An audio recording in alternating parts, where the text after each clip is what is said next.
the little girls in my DMs like, hey, I want to be like you when I grow up. And I'm like, wow, this is a lot bigger than I ever thought it would be. Like, and I didn't really have a person like to look up to when I was the only girl at like my dad's hunting club and stuff like that for a long time. Welcome to the Woman Angler and Adventurer podcast, inspiring real women with a passion for fishing and the outdoors to go get their adventure on. Now, here's your fearless host, Angie Scott. Welcome to another episode of the Woman Angler and Adventurer podcast. This week, I'm going to introduce you to a young female pro angler by the name of Anastasia Patterson. She's a political science and theater graduate at Presbyterian College in South Carolina. While she was there, she was a member and officer of the bass fishing team. Now she's taking her career to the next level, fishing the FLW, among other tournament trails. Connecting with other women we've had on the show like Trait Zeldang, Christine Fisher, and Chasten Whitfield has been key to her life, and it's one of the reasons this podcast exists, to bring everyone together to help support each other in fishing and other outdoor adventures. Though this episode was recently recorded, it was right before the ASA made the announcement to cancel iCast and turn it into a virtual event this year. So you'll hear us talking about that and wondering if it's going to happen or not. And I just wanted to let you know that that announcement has been made, and the one that we were fearing, though not entirely surprised, has been made. That being said, let's get into it. Hope you enjoy.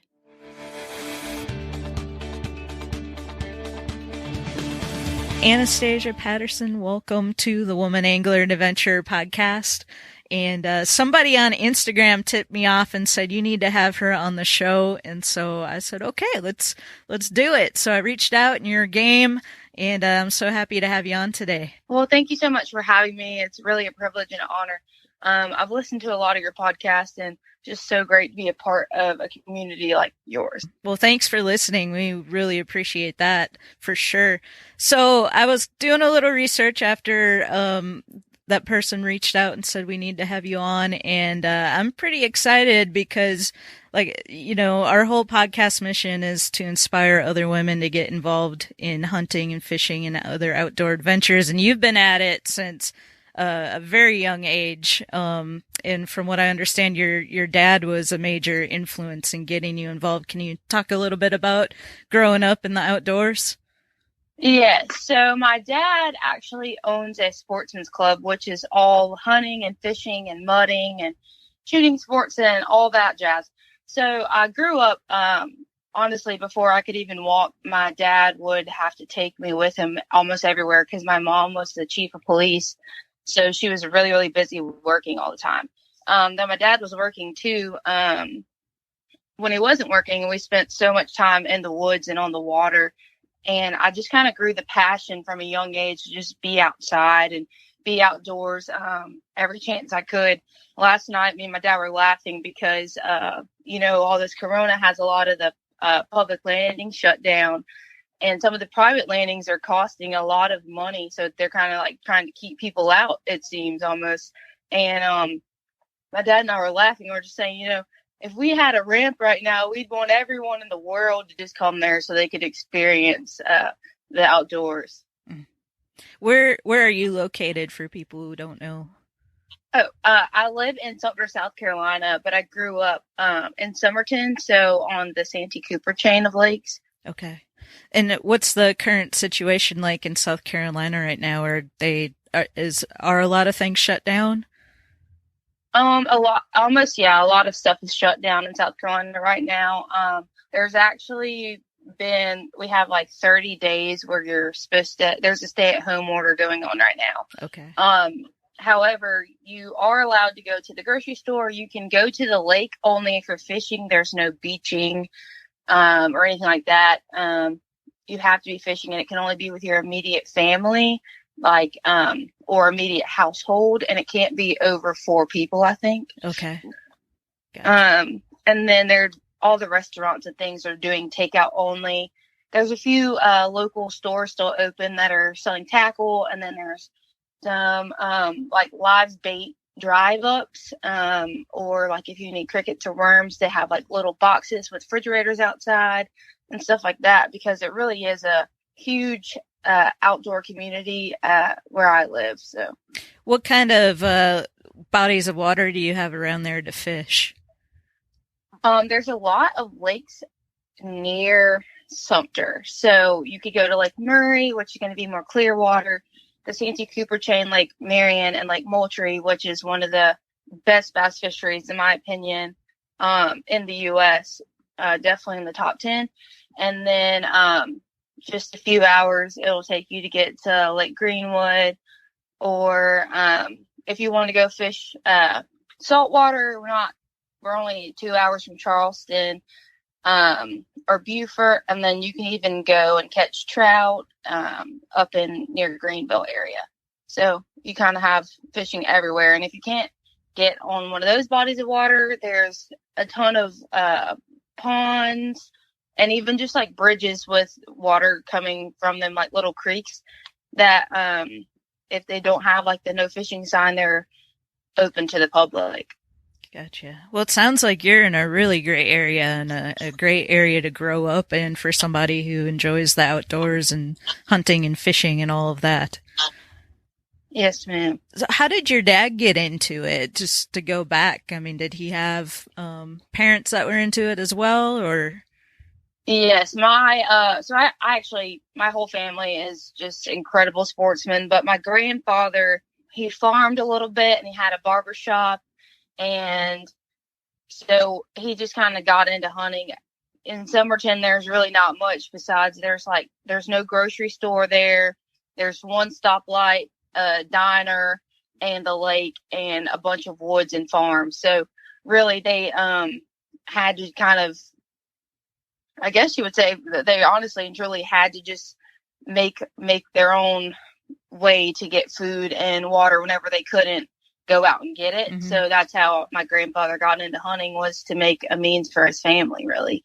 And then fishing was just their favorite pastime. My dad tells me countless stories all the time about when they hunted this place, or when they went fishing here, and then like how it's changed over the years too. Yeah. Cool. Well, it's funny you mentioned that, hunting and fishing to make a means for the family, going through this time that we're in right now, it puts things into perspective. Like, we think, oh, this is so terrible. We have it so bad. We can't even go sit down at a restaurant.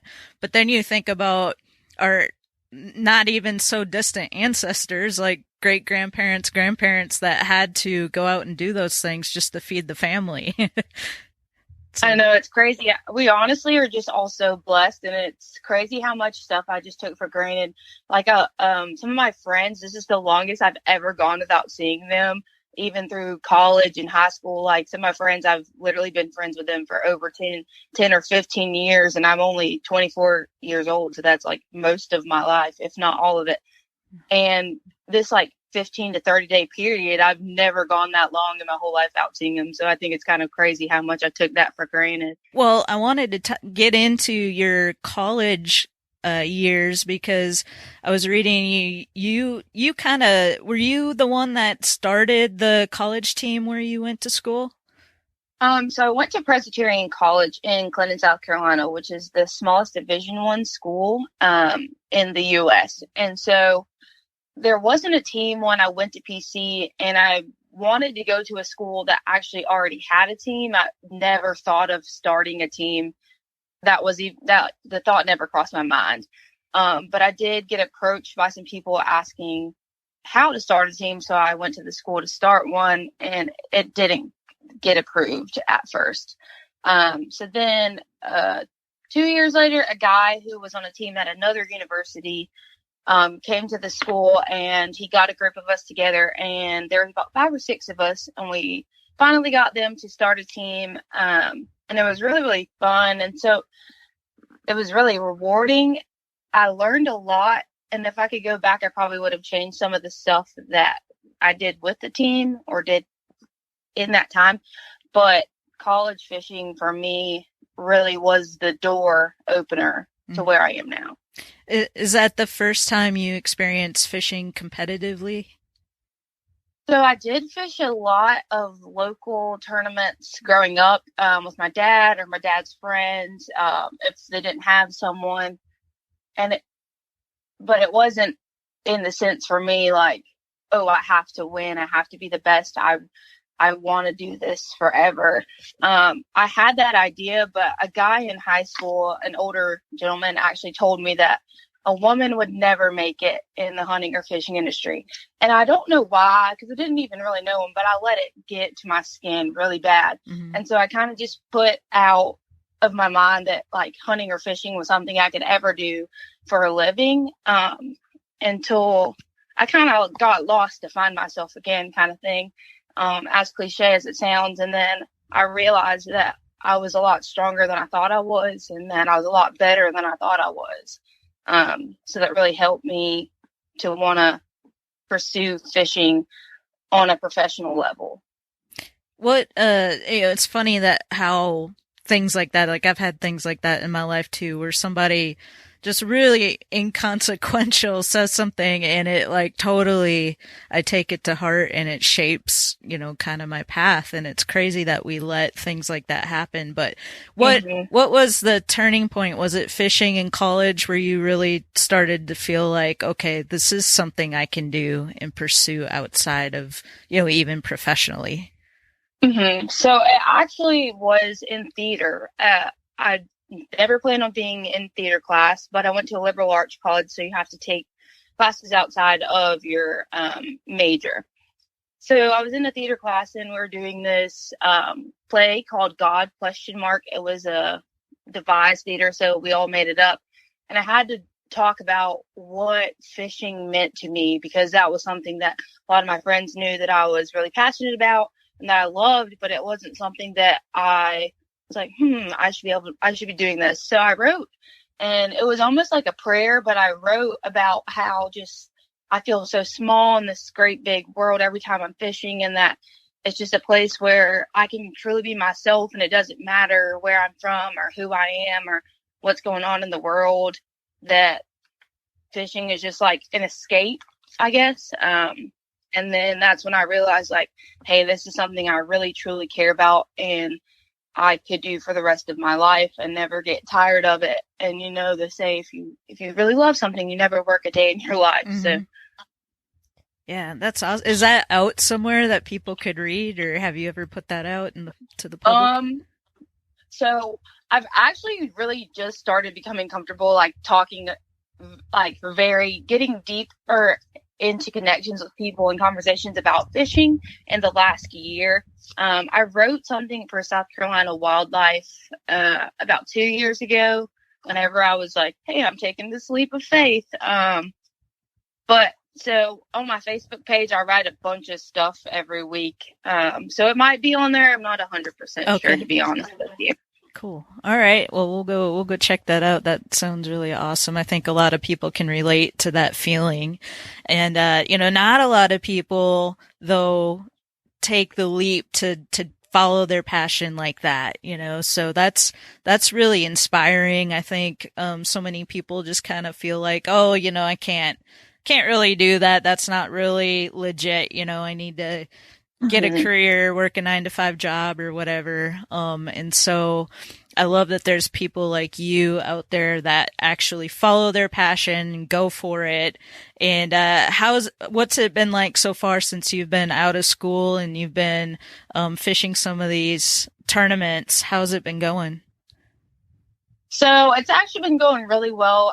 Last year in the South Carolina BFL, I finished way higher in the points than I expected. I finished in the top 10 for the first year. Nice. This year, I zeroed in the first tournament, which I was really just in my head about, being a new year. There's this pressure that I felt that I hadn't felt before, because I obviously knew that I was like one of the only girls fishing these tournaments or whatever, but it never fazed me like that women were just looked at so differently, I guess, until I realized like all these guys like whispering like, hey, there's that girl, or you're that girl I saw on that commercial or on Facebook or whatever. And then also like the little girls in my DMs, like, hey, I want to be like you when I grow up. And I'm like, wow, this is a lot bigger than I ever thought it would be. Like, and I didn't really have a person like to look up to when I was the only girl at like my dad's hunting club and stuff like that for a long time. So I never had looked at it like, oh wow, I'm the only girl. That's what life was for me. Mm-hmm. So I think it's a really, really humbling opportunity that a lot of us women have to kind of be a voice for other girls coming up. Yeah, definitely. Well, now that you've been kind of going after it, have you been able to connect with some other women that are doing it? I know, like, I've spoken with Trait Zaldane. I think you said you went to iCast, right? And we may have even seen each other briefly, but didn't really get to connect because it was so crazy. Yes, so true. So Trait Zaldane is like one of my favorite women ever. She really was the person that whenever I was in college, she has the Pink Rods line. And when I was in college, most of my stuff was back at home, and I had a tournament on a Saturday and I couldn't go home. So I just went to Walmart and picked up like 10 of her rods and used them for a tournament that weekend. And then after that, I reached out to her and I was like, hey, like, you don't really know me, but I want to know you. Like, I need someone like you in my life. And then like from following Trait, and kind of just growing more on social media and like going to more shows like iCast and the Bassmaster Classic, I have made this like little community of women that fish and that are just so supportive and like will just say, hey, like, I'm here for you, or I've been praying for you and I was thinking of you, or just like send you little messages. And there's some that I like know really, really well and some that I don't really know outside of social media. But it has been such a great tool, social media, to just kind of meet these people or like put a face to the name whenever I see them in person. And then, I'm obviously on the Christine Fisher train. She is a total amazing woman. And she's so strong and she inspires me every day. I look at her post and I'm like, I'm doing something wrong. Like, I'm spending all this time on the water, but I think the thing that I struggle with the most is like content pushing out, because I spend almost every day on the water, but I don't post as much content as I probably should. So that's like one of my new goals I ordered a few cameras this week during quarantine. The quarantine kind of has me feeling like I'm a Rockefeller or something, because I'm getting carried away with like these little projects that I want to do. But I mean, if we don't set goals for ourselves, it's kind of hard to get better. So yeah. Christine's been on our show several times. She's a great friend. She's even come out and stayed at the houseboat here. I'm in Nashville, and I feel the same way. Like, I look at her and I'm like, man, how does she have time to push out all this content? It's a struggle, and I'm sure it's not easy for her either. And also, being a kayak angler, I think is a totally different ball game, because I've spoken with other kayak anglers on the show. I haven't done much of it myself personally, but the pre-fishing kind of research part of it seems to be so much more important, which can be a huge advantage, because you're forced to study so much more, because you can't just shoot from one spot to another in a few minutes like you can if you're in a bass boat, So I think it's interesting, the dynamic between the two different types of bass angling. And, I have mad respect for Christine Fisher for sure. I struggle even just doing the podcast, trying to put out enough content on social media. So I can only imagine when you're also having to spend hours upon hours every day on the water, and then, sorting through all that footage and putting something together that other people might find useful. Gosh, I can't even imagine. It really blows my mind. I'm like, wow, this is awesome. Like, and then it kind of like sets the bar like really, really high. So you're like, I like obviously the fishing part is the most important part, but just like being able to share those experiences with people, I think that's really where you can like mend this gap between people that like they might want to fish professionally, but they're like, oh, like I don't see girls doing that. But it's like the easiest way to show people like, hey, this is awesome and this is so cool and you could easily be doing this. Right. Yeah. Yep. So you've been to, how many Bassmaster Classics have you gotten to attend? Oh gosh. I've been to a lot of Bassmaster Classics. Whenever I first had this fishing dream, actually was like, I think in 2005. So I was really like maybe 9, maybe younger than that. When Kevin Van Dam won the Bassmaster Classic, we actually were just passing through and we saw that. And I was like, these guys on this stage with these fish, this is something like, and I was like, this is something, and I didn't see any women, obviously. So I was like, besides like people in the crowd. And I was like, no one's doing this. And, you know, my mom was the first female police chief, African-American police chief in Sumter, South Carolina. Oh, wow. So I was like, if my mom could do something like so big and bold, like what makes me not want to? So my mom really has also been a huge part of pushing me into doing it. And then I've been to a few Forcewood Cups too. Obviously, they're not going to happen anymore, but that was one of my favorite events to go to.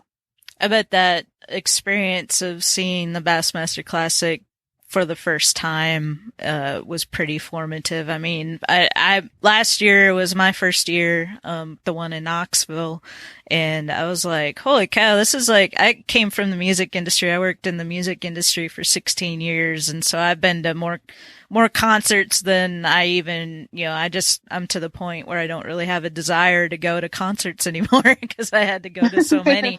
But it was like a rock show. I was like, holy cow, this is like a rock show in fishing. I didn't even know such a thing existed. It was insane.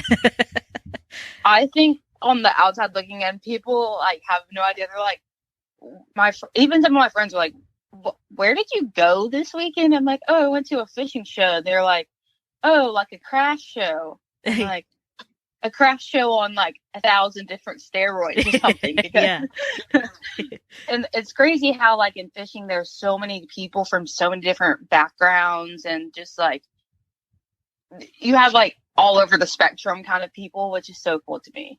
Yeah, definitely. And speaking of big shows like that, so you mentioned you've also been to iCast. Yes. And how many times have you gotten to go down for that? Actually, last year was my first like official iCast ever. Cool. Yeah, mine too. So I was actually like I didn't know what to expect. And the first day I was really overwhelmed. Obviously because a lot of people didn't know who I was for one, and they're like, what is she doing here? But then it got so much better. And I've actually, like, through iCast, I made so many great connections. I actually got to fish at Disney World with Chaston Whitfield, and take me fishing, from the Wave Makers. Yeah.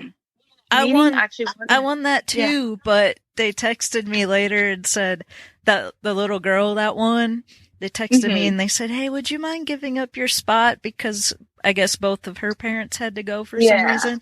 And I was like, oh man, okay, I will, because, but gosh, it was so much fun. That was one of my favorite fishing trips I've like ever been on. And it was like really outside the box for me. Oh, that's so cool. Yeah, I wish I could have made it, but they said next time I'm in the area, they'll hook me up. So I can't wait to get back down there. I don't know if it's going to happen this year or not. I don't know what your thoughts are on that, but I hope it does. I just don't know.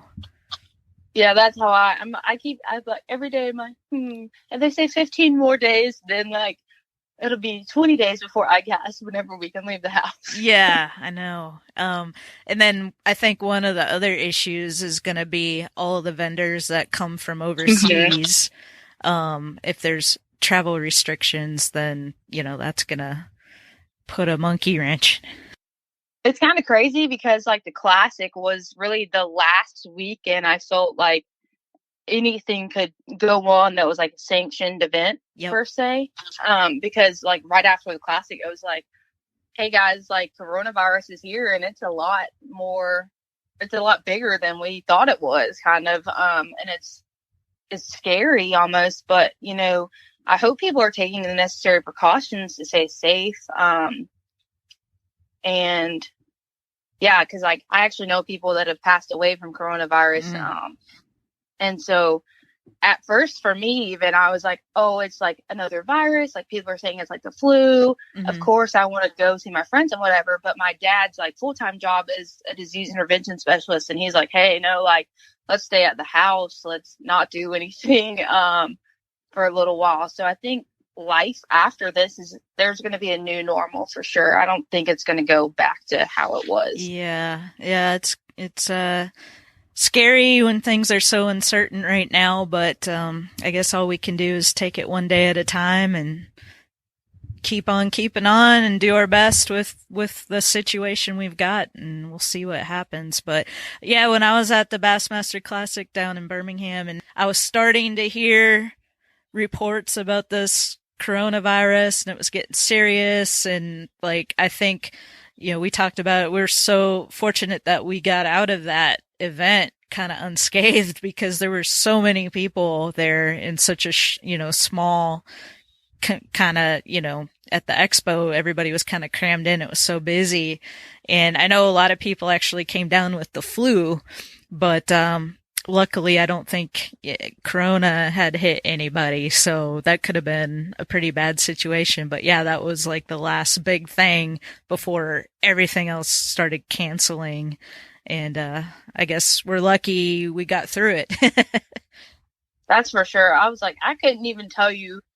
I literally touched thousands of people, like shaking their hands, or just like, if one person there would have had it, it would have been bad for everyone, because they would have come into contact with a lot of people. Yep, exactly. And I did, I got to do a video. This was probably one of the coolest moments of my fishing career, but I got to film a video with Bill Dance, Roland Martin, and Jimmy Houston as a promo for the celebrity tournament we have that was supposed to be at the end of May, but now is, I guess, being postponed, or I don't know what's going to happen. But I had those three guys, and I was thinking about, you know, they're all kind of older gentlemen, and they were there, and I guess we're just all really lucky that nothing serious happened.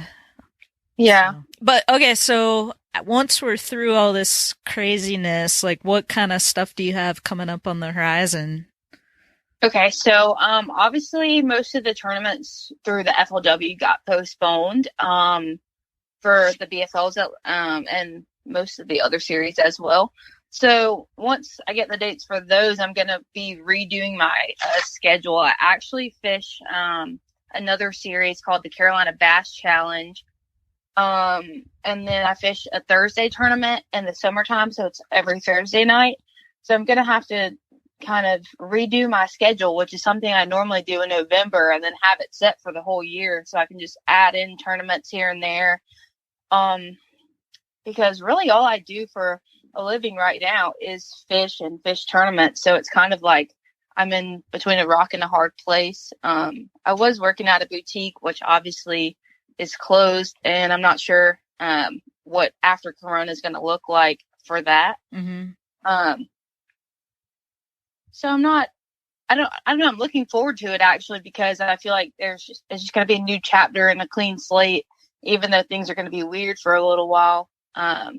And then I've actually had a ton of time to just spend time on the water during this time and kind of watch videos. I never really watched YouTube videos of fishing before, unless it was like I wanted to learn something really quick. Mm-hmm. But I have made not a channel, but I've made an account so I can, see and subscribe to a couple of different people. And I have meticulously been watching videos and taking notes, and then I'll go out in my boathouse and work on some techniques that I saw or whatever, and then go do them on the water. And some of them I have been like, wow, why haven't I been throwing this whole time? So the great thing is we have resources that we can still be using in our own homes for the most part in this time.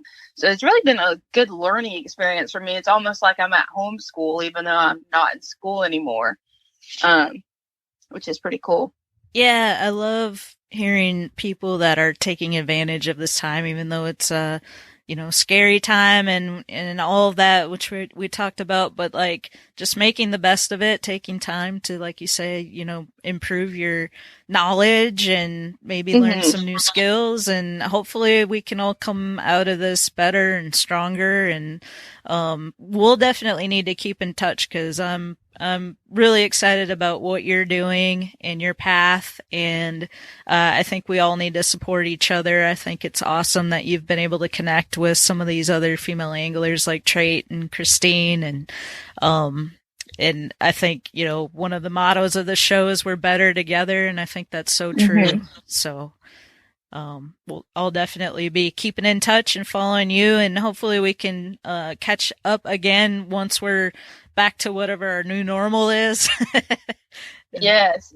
Well, thank you so much. I'm looking forward to it. One of my friends actually just texted me and they said, can you please ask her about Pontoon karaoke? Oh, yeah. I'm glad you brought that up.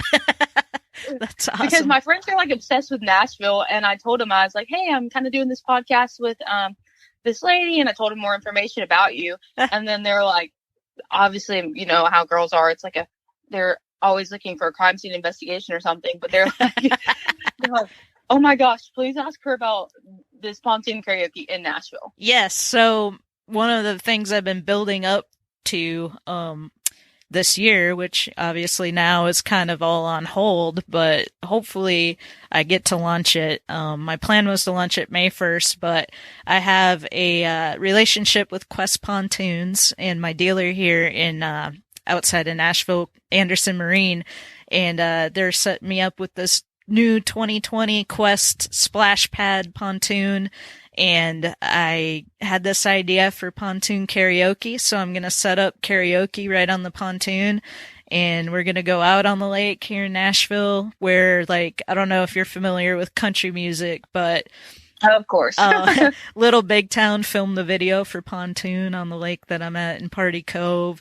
That's awesome. Craig Morgan's Redneck Yacht Club was actually written about one of the marinas out here, and the video was filmed out here. So I thought, with all this music connection, all the tourists that come to Nashville, bachelorette parties, it would be awesome to take people out on the pontoon, do some karaoke, tie in the whole Nashville music theme, and just have a good time out on the water. So that's what I'm working on launching whenever we're able to for this season. So I think that'll be really fun.